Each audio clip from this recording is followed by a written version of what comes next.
Mic check. I'm gonna turn on the mic because it's annoying to type and interact, but it's not gonna be long. Can you hear me?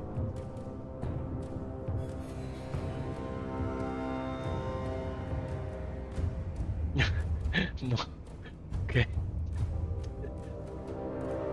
Okay, you cannot hear me. That's bad. I don't. I'm sorry, I don't follow the question on how you make your left side eagle don't show rigs. If you don't want to see the other side, just use like the snap buttons here, and then you just see one. And if you want to move both of them, then you turn on the X here. If I disable this, now I can only move one. Okay? But if I want to move two at the same time, I just go here on top, and now I can move them both. It's just easier in the beginning, and then later you just set them off.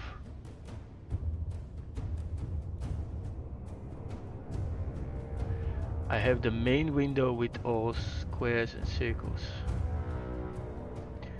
Okay, maybe you are confusing the Pro rig and the basic standard Blender rig. I don't use that. I have purchased a tool that has a rig that is called Auto Rig Pro and has a lot of different rigs already set up for all the animals, and I just use their rig that is already been set up, and it's pretty easy to skin on anything. And yeah, look at the collection.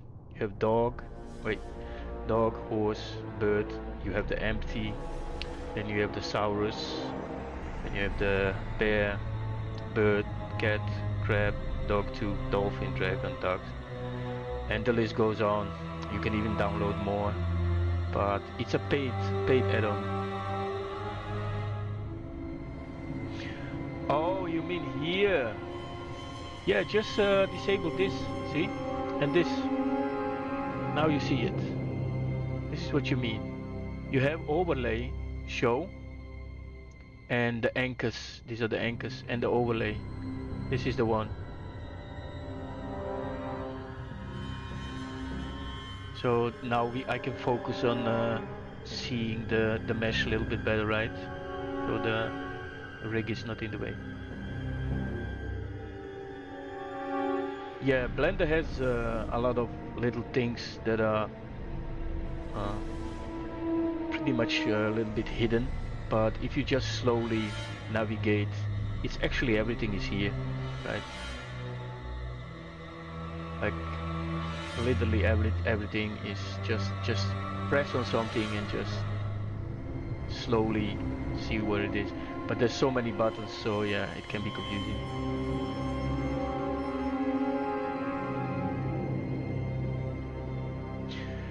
Also, if you have problems with the rig stuff, seeing, you can go into here and then in front. See this? Now you can remove it. Okay? Now you can only see the joints that you want to use. And you don't get to see everything in the way. So I enable this to see where everything is, but actually this is much easier. It's just like for those little things that are inside, but you can basically do this.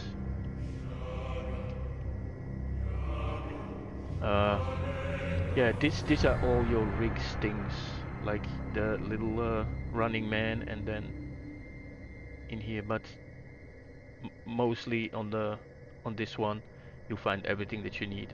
You can even turn this to sticks, right? If you have only the bones. So if the bones are too big and they're in the way, you just turn this to sticks. That is when you have your bones enabled. The rig you cannot hide. You can just use this in front, in back. Yeah. Let me see. What was I doing? Oh this now.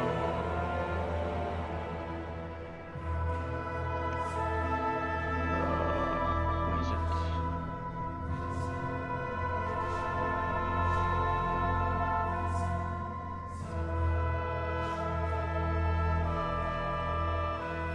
So he's looking down. This is looking down. This is just straight, going a little bit up, and then the wings are slightly down and then flapping. So this still needs fixing.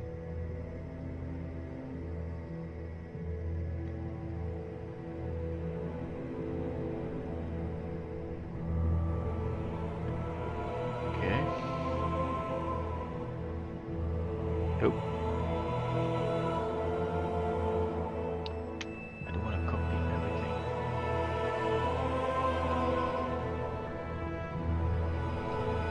Are you going to add the head movement thing you have on the NPCs to the enemies, such as the bird? Yeah, you can add that. That's definitely something that can be added. So adding this animation is maybe a wrong thing to do. But this is more like an idle animation. So if you see him from the distance, he's still not tracking the player, so he's not gonna be moving his head. So the idle flying actually is like in the air watching his prey, standing still, waiting, and then taking the dive, right? But yeah, this guy is gonna be up. Let's see. Up near the graveyard keeper's house. You're gonna be fighting this. I'm gonna make him sit in a big nest, guarding his eggs, and you have to go up there and kill him and bring those eggs. And he's basically in the beginning, his idol is gonna be he's laying on the eggs. Or I mean she is laying on the eggs. It's gonna be she, right?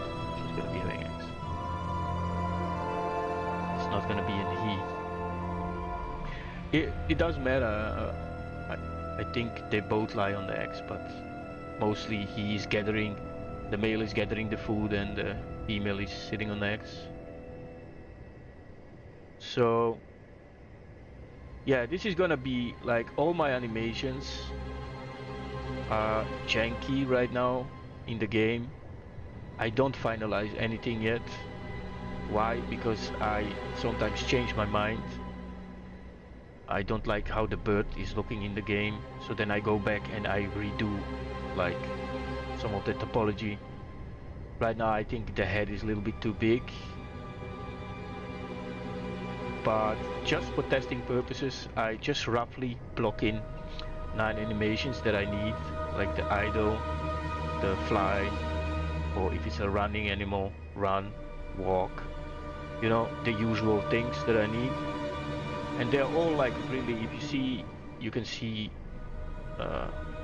when I play my game how bad the animations are, because I don't think you should spend too much time on perfecting the animations if you are not 100% sure how it looks in the game and are you happy with this character, right? So I would be wasting time making something perfect and then deciding I don't like this, right? And then all the time I have spent making those animations perfect for nothing.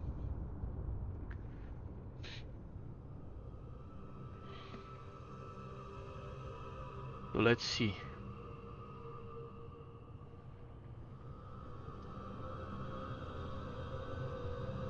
So always keep that in mind. Anything you do for your game, don't finalize stuff. It's just like, think about it like placeholders.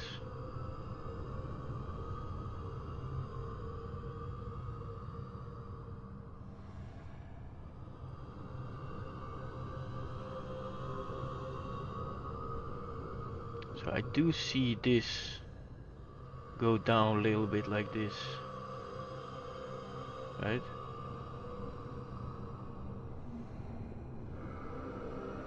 The head movement now is like a little bit weird, but doesn't matter. We are not trying to make it look perfect. And then these guys do go a little bit up.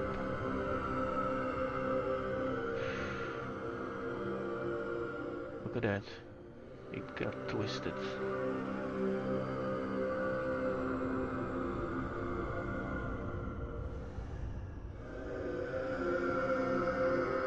Hmm.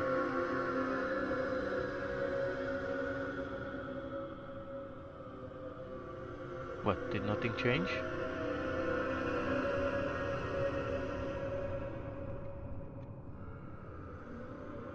Get it? What happened? There we go. So maybe because this needs to go up.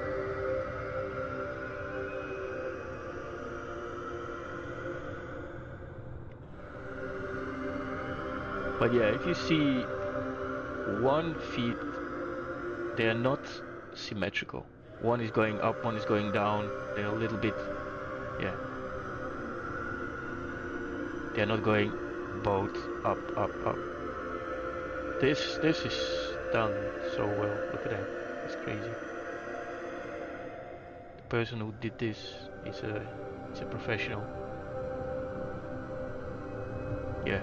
See one going up, one going down, so it's not at the same time. So then I select one of these.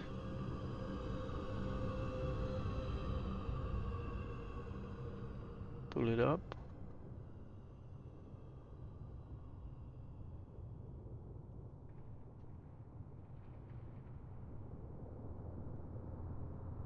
Pull it down. Think this is it. Some sort of a...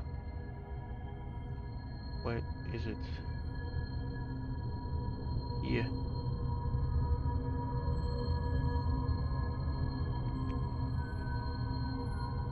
Sort of a knick. Why is that happening? Hmm. Right there. What is that? It's this thing? Yeah.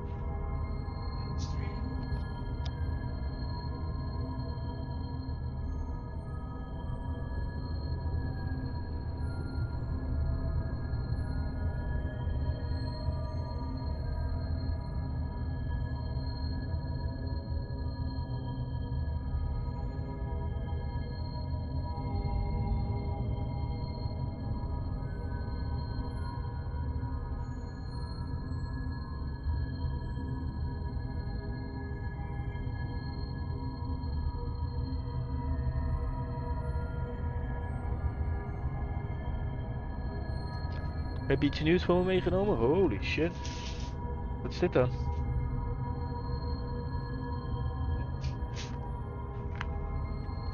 Thanks, man.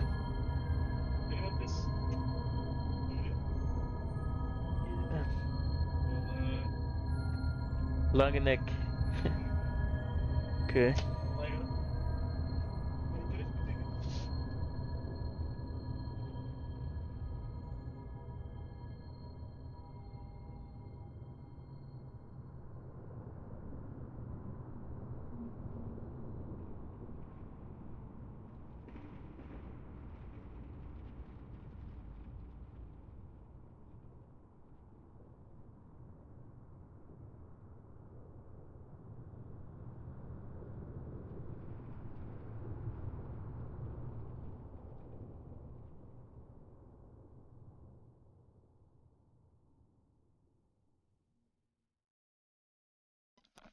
Ja, kan ik weer terug naar streamen.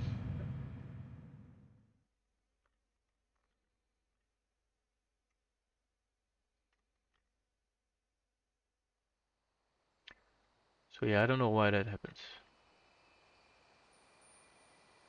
I did not set up my rig correct, but it's like I said, it's not really big of a deal for right now.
So this is how simple it can be to just create a simple little loop animation, and from here on you would go and like open all the goodies that Blender offers, like opening,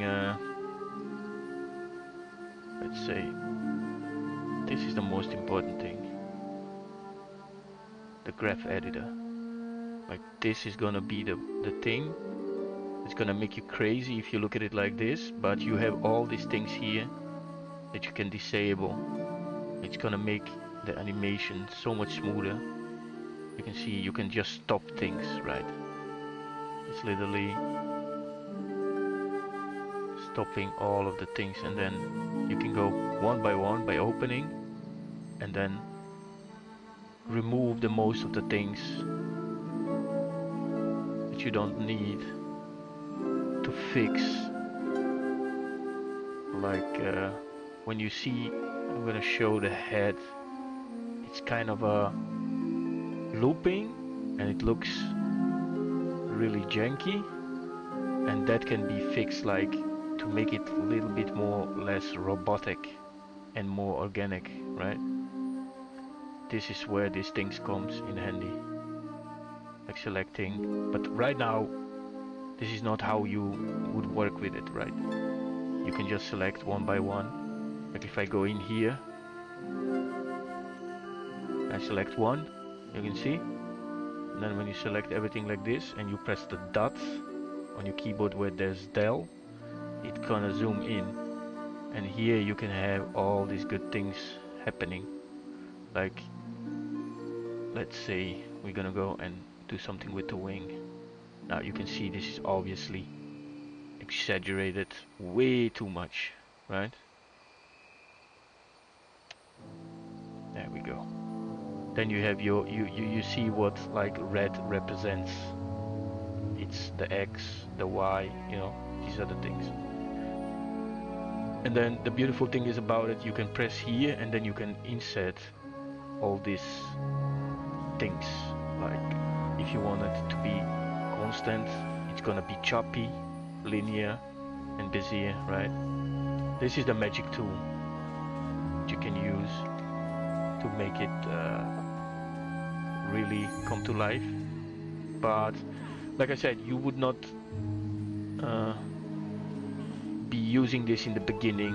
Like you just want to animate your stuff as fast as possible, put it in the game engine, just see how it looks, and then if you're satisfied with it, then you go and clean everything out and make the animations better. But in the beginning you would not be losing too much time by making it perfect. It's not necessary. If you have something like this, it's okay. It's gonna look way different in the game with the stuff around it. It's, of course, you're gonna notice bad stuff. Like I was explaining about the head. Look at this movement. I was trying to make him like he's looking left, right. It's way too fast, way too choppy, and way too robotic.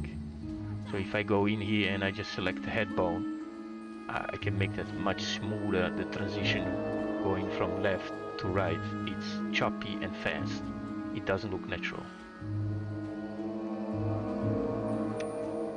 Maybe we can demonstrate a little bit. Because this is something, like you can create animations, but this is like making them really perfect. Like this line goes, and then if I move it maybe like this, then we get another result. Already a little bit better. Look at that. Compare with this.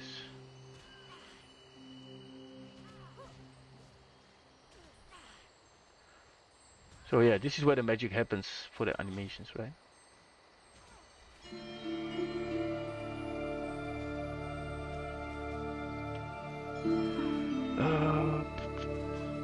We can go free.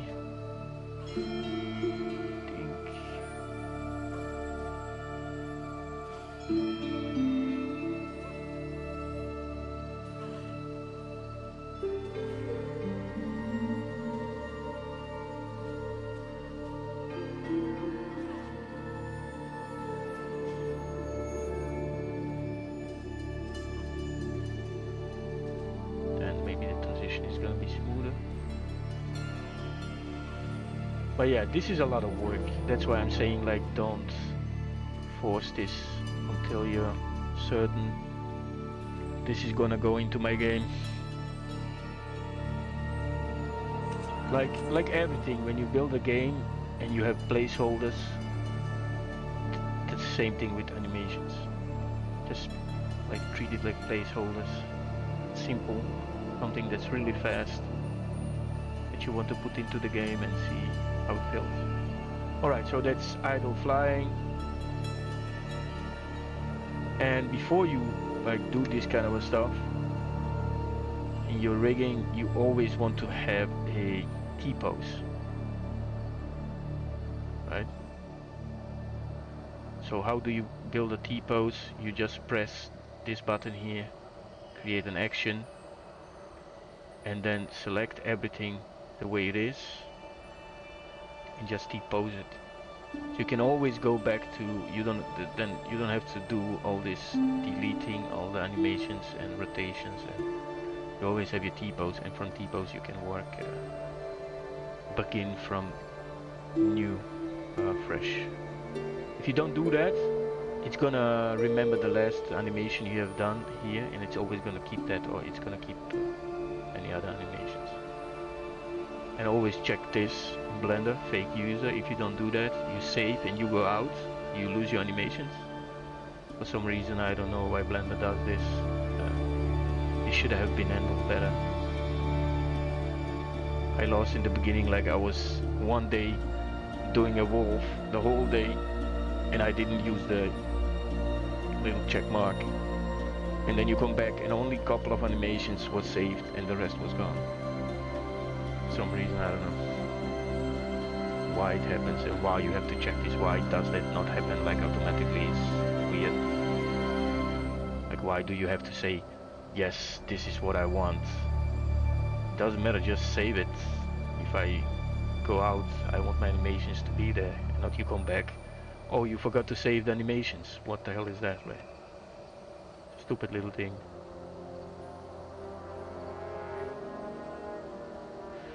But yeah, once you lose a whole day of animating stuff, then you're gonna say, yeah, I understand what you're talking about. Stupid. Alright.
Okay, definitely way too janky, but like I said, I'm not gonna focus on that right now. We have an attack, right? It looks a little bit weird, but for now it's okay.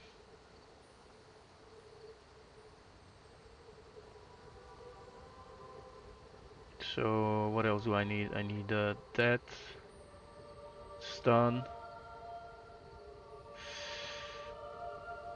Let me see.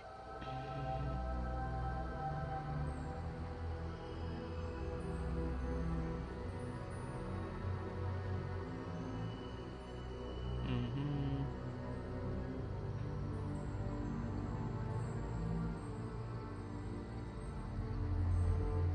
Okay, why I keep changing this, I don't know. See, Beetle,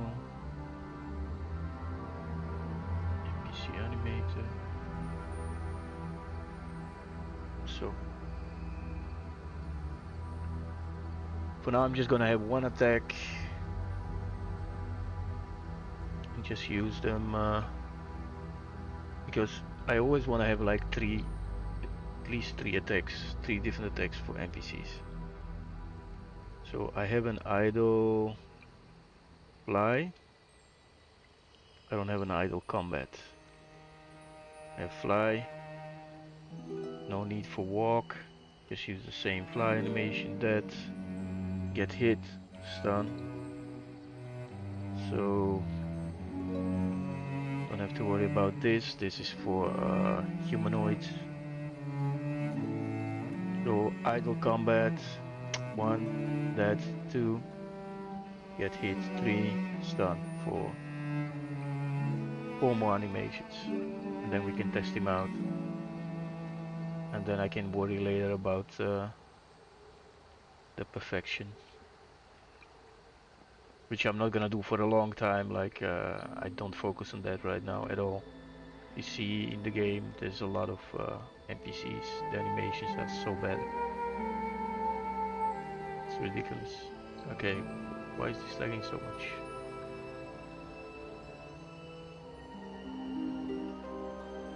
Whatever. So, get hit, stun, dead, idle combat. I just use the idle for that, so 3 animations. And also this is gonna be stitched up, of course. This is just gonna be the top. Texture is gonna be used on the bottom. And of course, once I decide this is the model that I'm gonna be going for, then I'm gonna be worried about textures. And we usually just use planes and use basically transparency, right? I'm just gonna paint on the feathers and then just erase in the texture, like make it transparent, because we're not gonna use too much geometry creating every feather. It would be way too much. Right now you can see it's really low poly, trying to keep everything low poly. But yeah, this is also gonna be cut out in alphas once I paint in the feathers.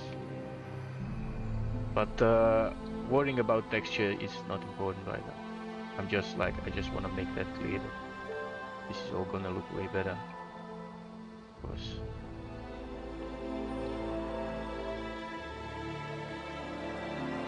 This is some plugin for Unity RPG Builder. Yes. There is a plugin. I don't use anything else. This is a let me see, I can share the link if you want to go check it out. It speeds up your game process, but it does not do everything for you. Just keep that in mind. You have to add a lot of stuff yourself. Most of the things, basic things are there, right? So just basic things. But let's say like RPG Maker for 2D, This is something like that. Only RPG Maker is a little bit more advanced. If you think about this, you can do most basic stuff, but that's it.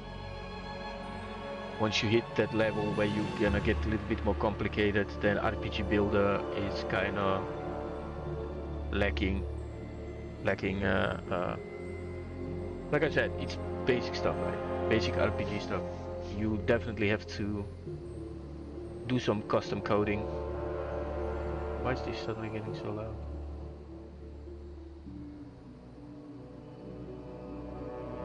So go check it out if you're interested.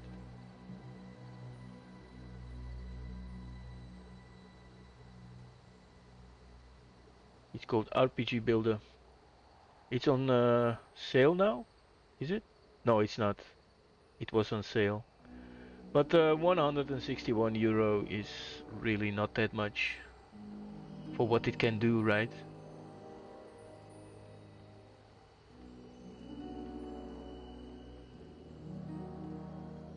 It has the basic functionalities of an RPG.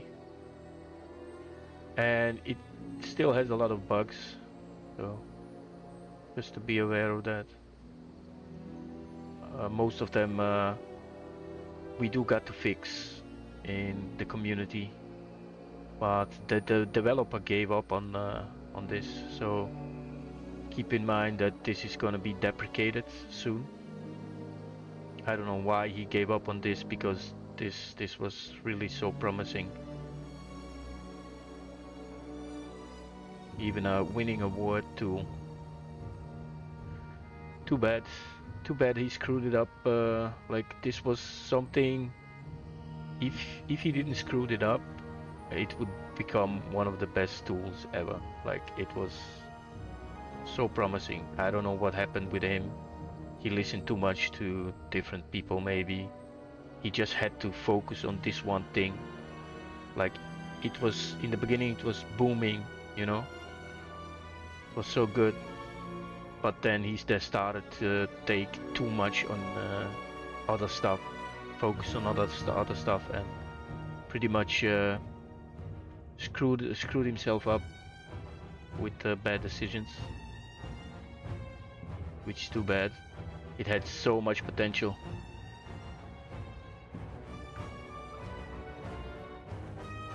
But yeah, we do some coding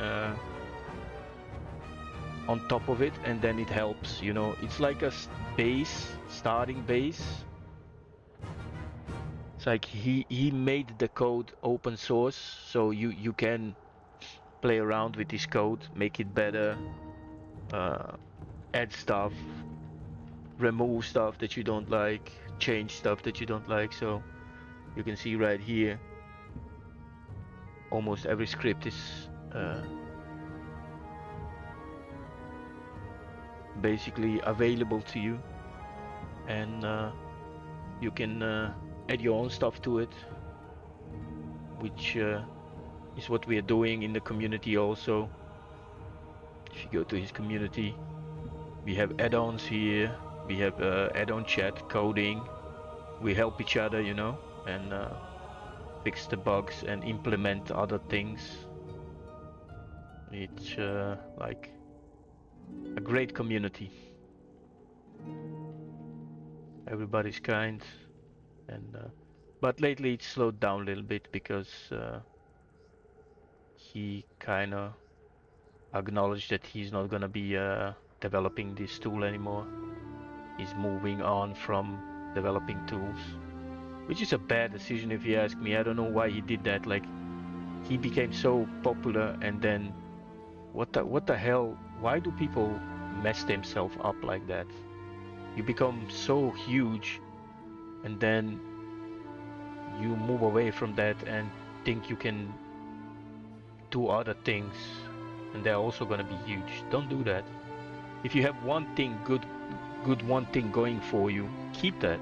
Work on that. Make it even better. This tool is like basic stuff to build an RPG, but it doesn't have like the full potential yet.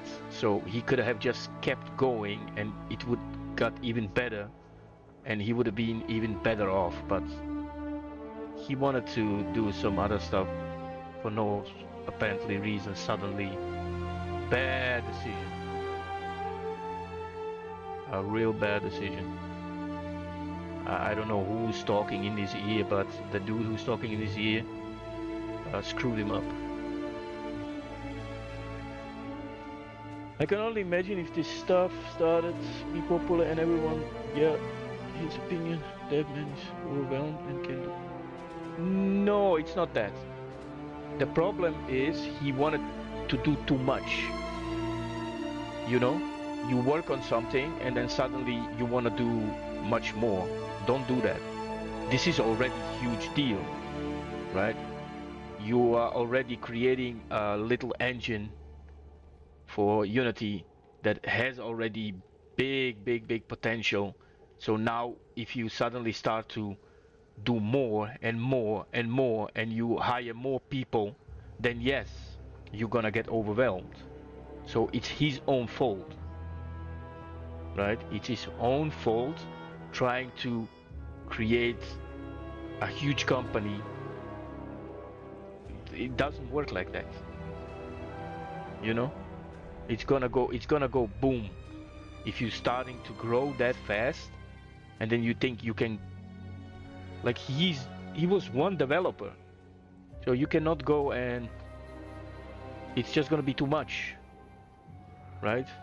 You cannot go and start immediately trying to make a big company, something like Unity done, right? You create some kind of a tool, like Unity is also a tool engine, and then it started to grow, but it started to grow slowly. But he wanted to grow way too fast. Suddenly he had artists making art, artists making textures, making his own game lab. Way too much, way too much. Slow down. Focus on that one thing, make it huge, make it big, that it has like not only an RPG basic stuff, but it has like a really RPG huge big elements. And the only thing he could have done, in my opinion, kept it going, he should have just made more tools for RPG Builder and charged people for that, you know? And I know for a fact people would have stayed with him and people would have bought, like, let's say you want to add survival, RPG Builder survival, RPG Builder shooter. He should have just kept going and piling on only for the RPG Builder and not suddenly changing the whole, shifting the whole thing. He wants to do everything, animations, this, you know? It's like creating from nothing in 100, you know, like boom, 100%. I need a company that has everything. It's way too much. A company starts usually with small things and keeps going until that thing suddenly you cannot make it any better. It's just, it works. And then you say, okay, now we're gonna move to something else, you know? We're gonna add on top of that, and then we're gonna perfect that until we say, now we can do nothing more with that. Let's add something else. But not like in 2 years time you try to do way too much. It's just gonna blow up in your face.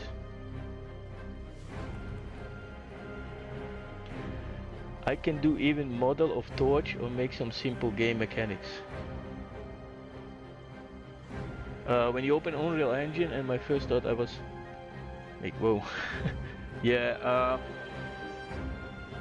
that is what I'm trying to say. If you try to go way too fast, everything is gonna blow up in your face. If I open up Unreal right now and I think I can do the same like I'm doing in Unity, I will be wrong. I have to learn the engine itself is way different. It works way different than Unity. So I cannot go and think I can apply everything that I know in Unity in Unreal. I can apply the basics. I know how an engine functions and I know what an engine can do, but every engine is different. The layout is different. You have to learn how to use the layout. That's the first thing. Like if I open up Blender and I try to model something, I should not be hard on myself. I should just have fun, you know. Let's make a donut, let's make a torch, let's make a small blade. But the first thing you want to know is how does it work? You cannot just go in there and blindly try to figure stuff out. No, today you can easily just open up YouTube right here and you just type in Blender basic basic UI stuff, or just basic, and then they're gonna explain everything to you, how to use the tool or the program itself, right?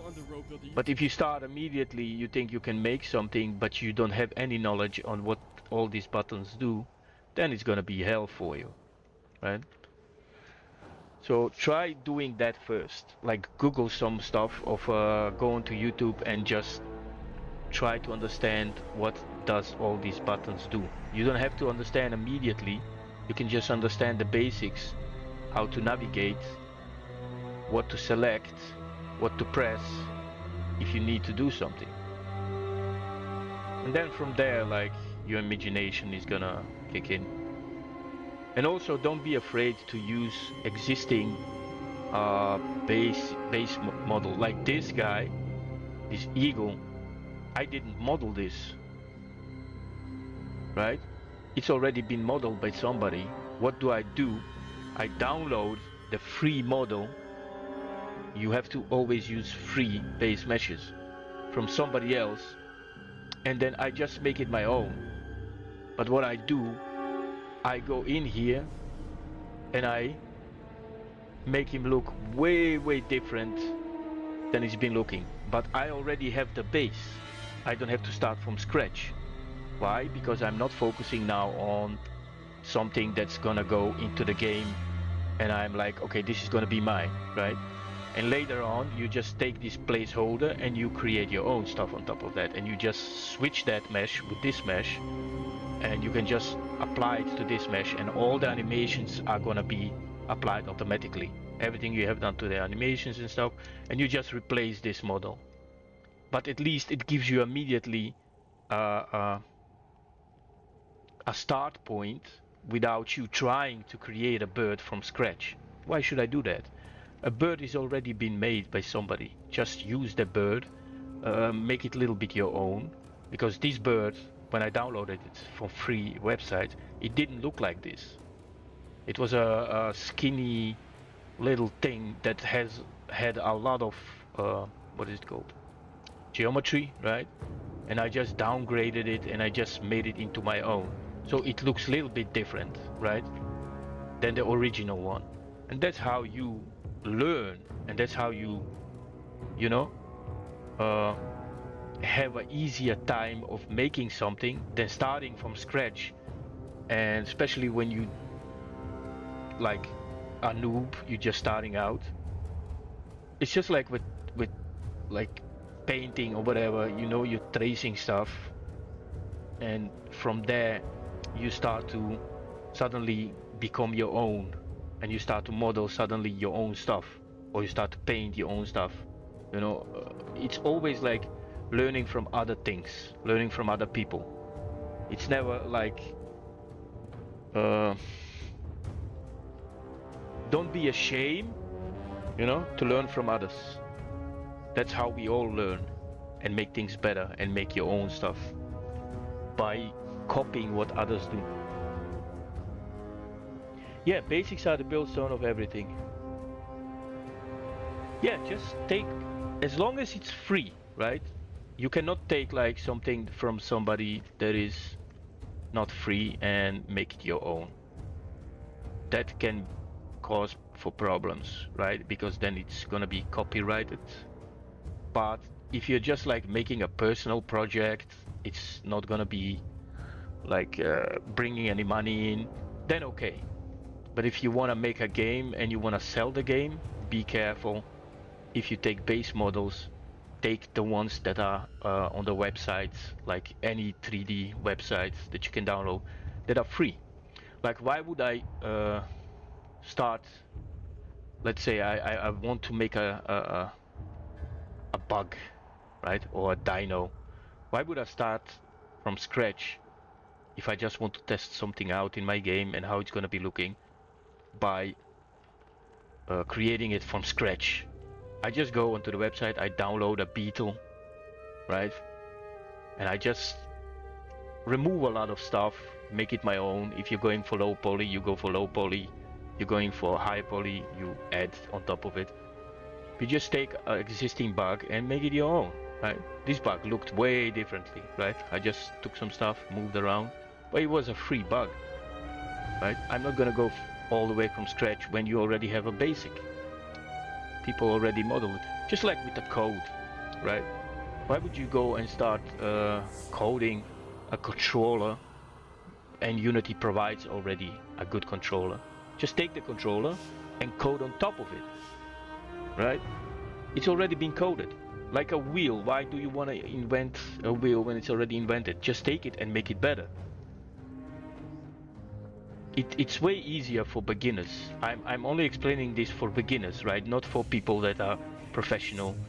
They do this like for years. They just know how to create a bug from scratch like this, right? I'm just talking about if you're beginning and you want to learn, don't start like from a cube and move it around. No, take something that already has shapes. It's gonna give you way easier time of learning and how the process works, how some shapes look, how some things do need to be adjusted, and right, it's gonna be way easier. And one day you just wake up and you just know how to create a bug because you have these shapes in your head that are already being created by somebody else, and then you just add your own stuff on top of that, your own style, you know. That's how I have learned. It works much easier for me. And now if I want to replace this eagle, right, it's gonna be much easier to do, and it saves you time, right? Why do you need to create something that's already been created? It works so much faster. If you want something unique, something special, right, something that needs to stand out, then I understand. But that, like, that kind of a thinking cannot happen until you